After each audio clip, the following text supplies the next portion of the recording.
देख रहे हैं न्यूज़ 18 और पिछले अगर कुछ दिनों की बात करें तो लगातार 3 दिन से भारी बारिश जो है वो जम्मू कश्मीर में हो रही है और इसी के चलते सांबा ज़िले में 2 बड़ी नदी यानी कि देवक और बसंतर नदी जो है वो कहर बरपा रही थी। मैं इस वक्त मौजूद हूँ सीमावर्ती इलाके में रामगढ़ में मौजूद हूँ और यहाँ पर नदी का जो है वो बाँध टूट गया और जिसके बाद किसानों की हज़ारों कनाल ज़मीन जो है वो अ, उनको नुकसान हुआ, फसल का नुकसान हुआ है। बाँध टूटने की तस्वीरें आप साफ तौर पे देख सकते हैं यहाँ से कितना भारी नुकसान जो है वो किसानों को जहाँ उठाना पड़ रहा है और कई गांव जो है वो बात करें तो वो खतरे पे थे लेकिन जो कल कहर बरपाया बारिश ने और साथ ही साथ जो बाढ़ आई थी बसंतर नदी में बिल्कुल सामने आप तस्वीरें देख पा रहे होंगे ये बिल्कुल बांध जो है यहाँ से टूटा और गांव की तरफ पानी गया और साथ ही साथ किसानों को खेतों में काफ़ी नुकसान हुआ जो इन्होंने फसल लगाई थी उसका भारी नुकसान हुआ हमारे साथ तमाम लोग और हम भी आगे नहीं जा सकते हैं क्योंकि आगे जाना बहुत मुश्किल है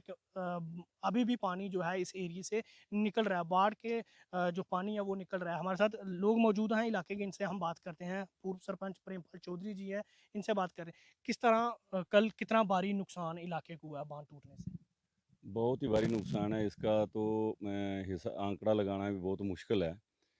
इस इलाके की तकरीबन 4000 एकड़ ज़मीन जो है वो सारी सिलट पड़ गई है और लोगों की फसलें जो हैं वो दब चुकी हैं। आगे जाने का अभी तो कहीं भी रास्ता है नहीं, वहाँ पहुँच पाना मुश्किल है। हम हमारे लोग तो तैर-तूर करके जाके लड़के देख के आए हैं, तो सारी बर्बादी हो गई है। जितने भी लोगों के पंप सेट थे, सोलर थे, जो भी है और बिजली का जितना भी स्ट्रक्चर है वो सारा का सारा गिर चुका है। और ज़मीनें जो कट गई हैं तकरीबन 10-10, 15-15 फुट जो हैं खाइयाँ पड़ गई हैं, नाले पड़ गए हैं और ज़मीन फसल तो छोड़ो ज़मीन ही नज़र नहीं आ रही। लोगों की मतलब कोई एकड़, 2 एकड़, 4 कनाल 4-4 एकड़ ज़मीन जो है कट के चली गई है। नदी जो है वो 1 किलोमीटर इधर, 2 किलोमीटर उधर ऐसे सारा डाइवर्ट हो गई है और जिधर-जिधर नाले पड़े हैं इसके एक नदी के 5 जो नदियाँ 6 नदियाँ बन गई। वो अलग-अलग नाले जो बने हैं, वो जिधर से गई है उधर उससे तबाही मचा दी है उसने और उसके बाद ये गाँव भी जाने वाले थे।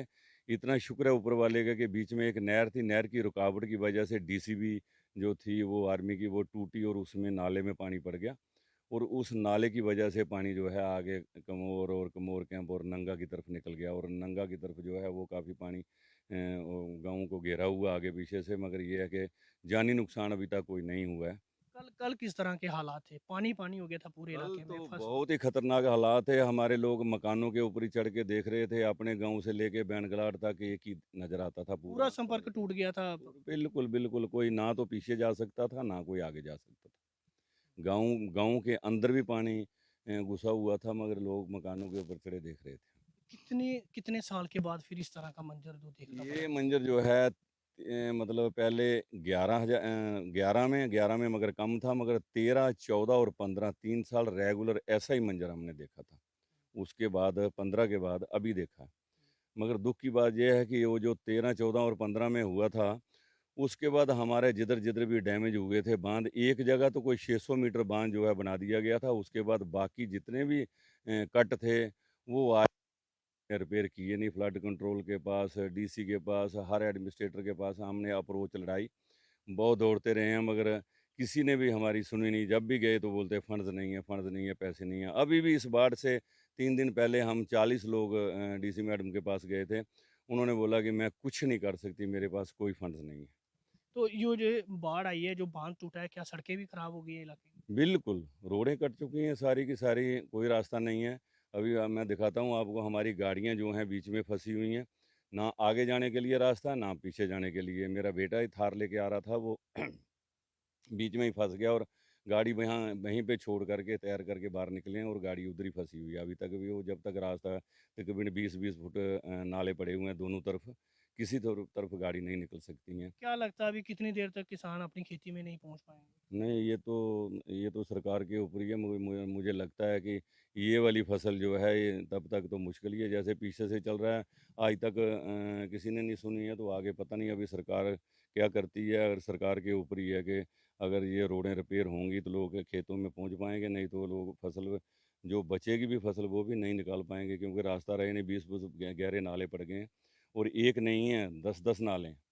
और 10-10 नाले एक-एक रोड में भरना हमें तो उम्मीद नहीं लग रही है, बाकी देखो सरकार क्या करती है। कल जो बाढ़ आई थी बसंतर में और देवक में, इस इलाके में आके दोनों नदियां एक हो जाती हैं और खौफनाक मंजर था वो, जब इस इलाके में पानी फैल रहा था। फसल जो है वो खराब हो चुकी है, बांध टूट चुके हैं, सड़कें खराब हो चुकी हैं, बहुत बुरी स्थिति जो है वो है। हमें भी जहाँ तक पहुँचने के लिए 2 से ढाई घंटे लगे हैं, क्योंकि रास्ते ही नहीं रहे हैं और गाड़ी तो आ ही नहीं सकती है। और भी कुछ लोग हैं, इनसे बात कर रहे हैं। क्या नाम है आपका? मेरा अनिल कुमार जी। अनिल जी, क्या चाहते हैं कि क्या करना चाहिए सरकार को? क्या कदम उठाने चाहिए बाँध को लेके? किस तरह की आप चाहते हैं कि सरकार इस तरह के कदम उठाए? देखो सरकार को तो हम पहले भी चेताते रहे हैं कि जब से ये नुकसान भरपा रही है नदी 11, 12, 13, 14, 15 से, तभी से उनको आगाह कर रहे हैं कि आने वाले दिनों में और भी ज़्यादा नुकसान होगा। और अभी तक सरकार ने कुछ इसमें कोई ठोस कदम नहीं उठाया है। चलो फिर भी हम अपील करते हैं और उम्मीद भी करते हैं सरकार से, क्योंकि सरकार से ये माँग सकते हैं और सरकार ही करने योग्य भी है। क्योंकि जल्दी से जल्दी ये जो नुकसान हुआ है रोडों का, इसको और ज़मीनों में जो नुकसान भरपाया उसकी तो कोई भरपाई कर नहीं सकता है, क्योंकि पूरे के पूरे नदी बहा के ले गई है, मिट्टी है। तो सरकार कहाँ से मिट्टी लाएगी उसको नाले को भरने के लिए? खेत ही नहीं लेकिन रहे ये हैं, खेत खेत ही ही नहीं रहे तो फसल कहाँ से होगी? पूरी फसल खेती के साथ ही बह गई पूरी। और एक जगह से नहीं, कम से कम बीसों नाले ऐसे पड़ चुके हैं खेती में। कहीं 2 कनाल, किसी की 4 कनाल, किसी का 1 किल्ला, किसी का 4 किल्ला, ऐसे-ऐसे पूरी खेती तबाह हो चुकी है। तो चलो हम फिर भी उम्मीद करते हैं और साथ में अपील करते हैं सरकार के, कम से कम जो रोड कनेक्टिविटी है, जो जहाँ से पब्लिक आ जा सकती है, किसान अपनी खेती में आ जा सकते हैं, उसको जल्दी से जल्दी रिपेयर करने की कोशिश करें, ताकि लोगों का जो आम जीवन है, वो दिन भर की तरह जो शुरू हो सके। Thank you. जिस तरह का कहर कल देखने को मिला, अगर आने वाले समय में कोई कदम उठाए नहीं गए बाँध बनाने को लेके, तो क्या गाँव को भी नुकसान हो सकता है? अगर ऐसा ही मंज़र रहा कोई, अगर एक पानी भी और आ गया, तो ये हमारे जो 6-7 गाँव हैं, अपना कचियाल खुर्द से लेके बरोटा, पखड़ी, उसके बाद कमोर, कमोर कैंप, केसो, आगे नंगा तक जितने भी गाँव हैं, वो पूरे इफ़ेक्ट होंगे इससे।